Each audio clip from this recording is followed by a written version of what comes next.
Igual que te llega el momento de la independencia familiar, por tu adolescencia, por la etapa vital que estás viviendo, con la lectura ocurre lo mismo. Que ya no necesitas que te las vayan contando, pero como sí que te gusta saber qué hacen otras personas en otras situaciones, entonces es cuando tú buscas el libro para seguir sabiendo de otras vidas y de otras aventuras. Entonces, tal y como desde la narración, desde las personas que nos dedicamos a contar cuentos, porque ahí sí que coincidimos bastante, tal y como entendemos la animación lectora, entendemos que el primer paso es contar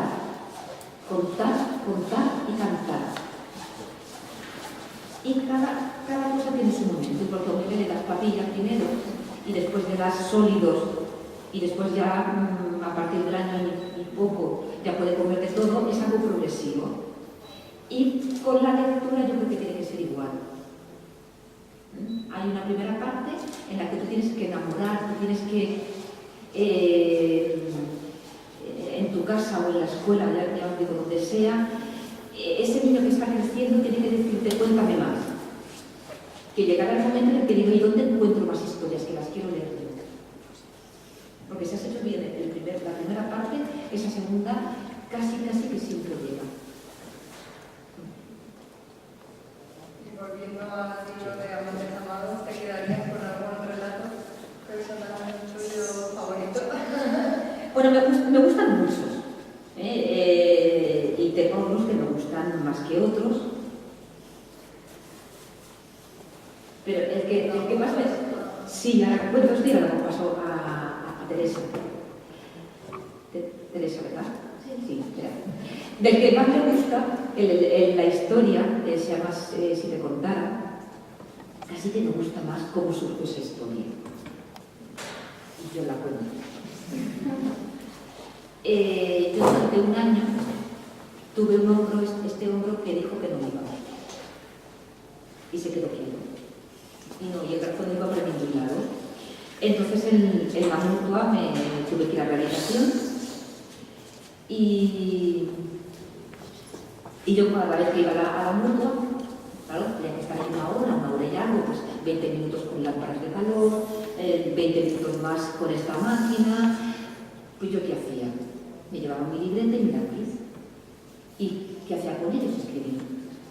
Y yo llegaba todas las mañanas, 3 veces por semana, después ya 2 veces por semana, y en la mutua habían 2 fisioterapeutas. Nos apañamos. Más bonitos. Más divertidos.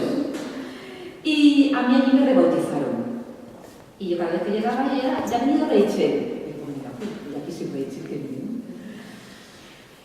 Y uno de los 2 fisioterapeutas me preguntaba cuando me veía escribir, ¿Rachel está escribiendo mucho? Y yo escribía. ¿Qué escribirá Rachel? Y yo no decía nada, pero por dentro decía, si tú supieras lo que estoy escribiendo. Pero yo seguía escribiendo. Hasta que una de tantas veces que vuelven a decirme, ¿qué está escribiendo Rachel? Otro de los pacientes contesta, pues cuidado, porque a mi empresa un día vino un cliente espía. Y se ponen cuadrados los 2 fisioterapeutas. Rachel, le hemos puesto a fulanito 10 minutos en esta máquina. Apunta. Rachel, a no sé quién le hemos puesto esta pomada. Apunta, que lo estamos haciendo bien. Y yo, muerta de la risa. Y yo seguía yendo y escribiendo. Y un día me pregunta uno de los fisios, ¿pero qué escribes? Y yo, cuentos. Y no dije nada más. Al día siguiente me fui, se acerca otra vez, además era un pasillo, pues él pasaba hacia alguna de las máquinas y por el pasillo me decía, ¿qué escribes? Y hasta que no volvía yo no le contestaba, claro. ¿Qué escribes? Cuentos. Y nada más. Y a la siguiente vez, pero ¿cuentos de qué? Y yo, cuentos de adultos. Y no decía nada más. Y a lo mejor esto era bien, y hasta el lunes siguiente no volvía a preguntarme. Y cuando llegaba el día siguiente, decía, pero ¿cuentos de adultos de qué? Diamantes. Y ya nada más. Hasta la siguiente vez que voy y me dice,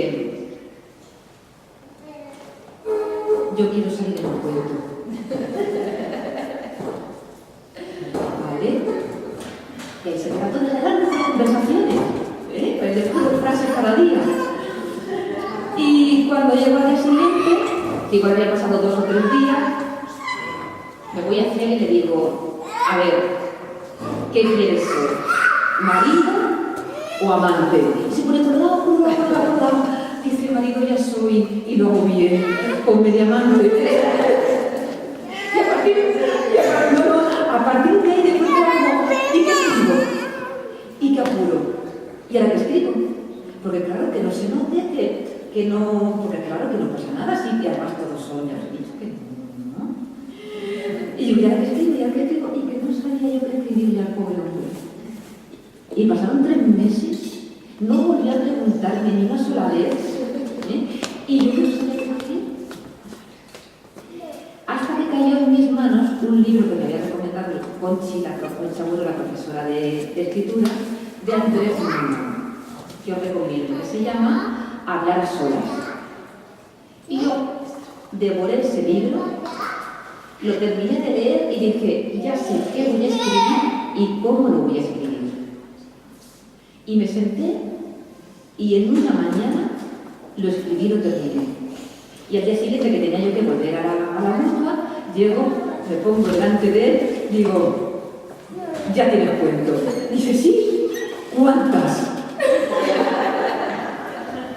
Digo, una, dice, mujer, ya que te pones. Sí, sí.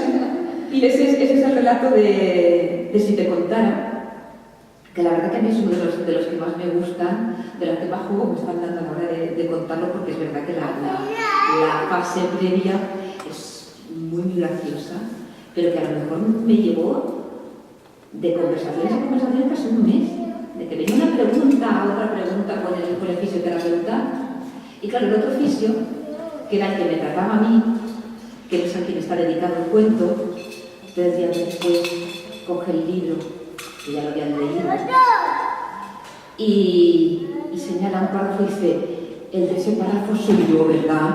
Digo, sí, el de ese párrafo eres tú. Porque la historia, esa historia es la de un fisioterapeuta y de una deportista que tiene una lesión. Y para que veas las cosas que son verdad, porque si hay cosas de verdad que te sirven para que te las vas a inventar. Y yo descubrí, ahí en la mutua, cuando me tocaba masaje de hombro, duraban 3 minutos. 3 minutos de masaje no es nada. ¿A que no? No es nada. Pero yo descubrí que si le daba una conversación, el terapeuta duraba más. Así que a mí me veías cada vez que decía, hoy toca masajes y digo, ¿de qué hablo? Llevamos hasta 7 minutos de masaje. Entonces eso está reflejado en el cuento. Y cuando él llega y dice, de ese párrafo soy yo, digo, sí, bien, porque habla precisamente de eso, de cómo la deportista alargaba los minutos de masaje. Y ahora sí, le podemos dar paso a Teresa. Y que nos cuente uno.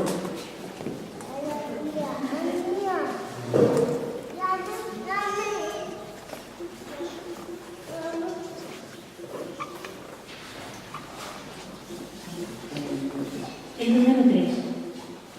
El día que Rebeca tuvo que consolar a su amante porque Ángela lo había abandonado, fue la primera vez que su mente se quedó en blanco. Lo había intentado en las clases de yoga, en las meditaciones de los viernes, mientras realizaba los ejercicios de respiración. Pero fue en ese momento, en ese preciso instante, abrazada a él, cuando lo logró, y su cabeza no pensó en nada.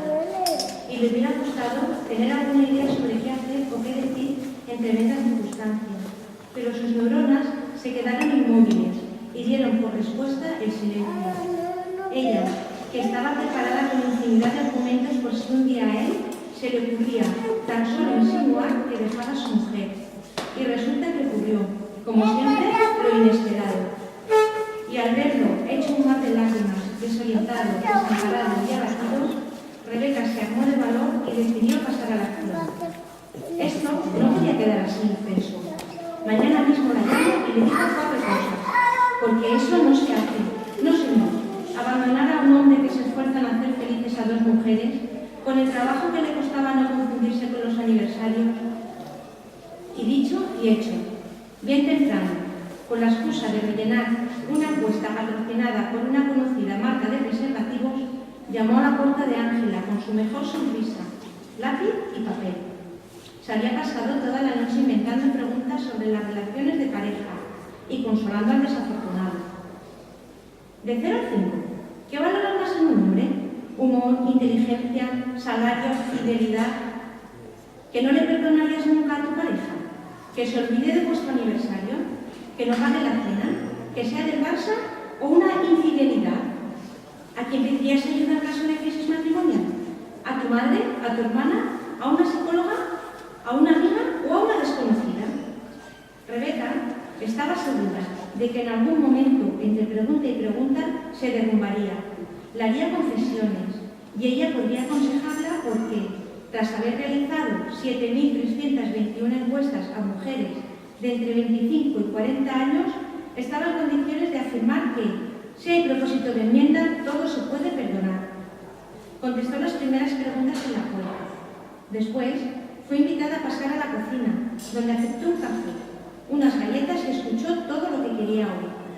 Tanto le dijo que casi se atraganta cuando confesó que tenía serias sospechas de que su ángel la engañaba con otra y desde hacía tiempo. Por eso la había puesto de patitas en la calle. Bueno, y porque era un auténtico desastre en la casa. No hacía nada, y ella siempre detrás. Así las cosas, mejor estar sola, sentenció. Caminó de regreso a su casa despacio, con la intención de poner orden en su cabeza y de frenar las ideas que iban y venían.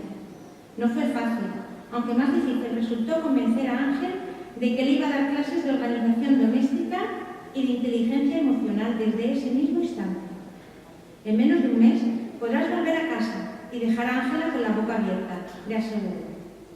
Pero las semanas pasaron y Ángel, como buen hombre que era, no sabía estar solo y empezó a plantearse la conveniencia de vivir con Rebeca. Ella no quería ni imaginárselo, porque de vez en cuando vale, pero todos los días ni hablar. ¿Por qué sabía controlar el equilibrio?, se preguntaba. El número 3 es mágico. El triángulo, una gran figura geométrica. Está la Santísima Trinidad. Una mesa con 3 patas nunca cogía. Y los egipcios no podían estar equivocados. ¿Por qué? ¿Por qué? Mientras tanto, ella siguió con sus planes. Le compró un delantal, una libreta y un lápiz. Y en las 2 semanas siguientes hizo de él un hombre de su casa.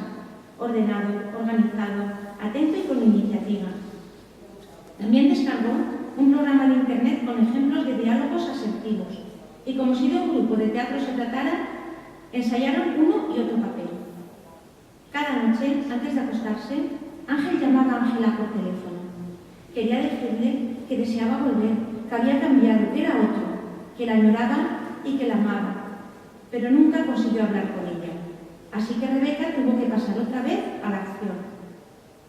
Esta vez no podía volver a su casa, pero sí seguirla y hacerse la encontradiza en el centro comercial que hay cerca del barrio de ella y lejísimos del suyo. Se saludaron efusivamente, más Rebeca que Ángela, y la invitó a tomar un café.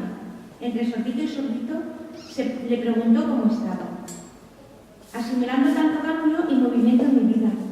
¿Y has vuelto a hablar con él?, le preguntó sin miedo, mirándola a los ojos para que no sospechara nada. Me llama todas las noches, pero no le cojo el teléfono. Chica, dale una oportunidad, seguro que ha cambiado, le insistió con mucho tacto. Llámale ahora mismo y así me cuentas qué te dice. Ángela marcó un número de Ángel, a regañadientes, y, casualidades de la vida, en el bolso de Rebeca comenzó a sonar un móvil con un tono conocido por ambas. Menos mal que Ángela estaba a lo suyo. Y tras dejar el teléfono en la mesa dijo: si no lo ha cogido, es que el cielo así lo quiere. Mujer, que en el cielo están muy ocupados con la crisis económica como para andar con las nuevas tecnologías. Luego le vuelves a llamar, o mejor aún, cuando te llame esta noche, hablas con él. Y como quien sigue la consigue, Ángel fue perdonado y pudo regresar con sus maletas junto a su mujer. Todo volvió a ser como antes. Bueno, todo no. En ninguna de las 2 casas volvió a dejarse una toalla fuera de su lugar, ni el papel higiénico por cambiar. Y Rebeca, recostada en el sofá, pensaba: qué paz da el saber que cada uno está en su sitio y Dios en todas partes. Gracias.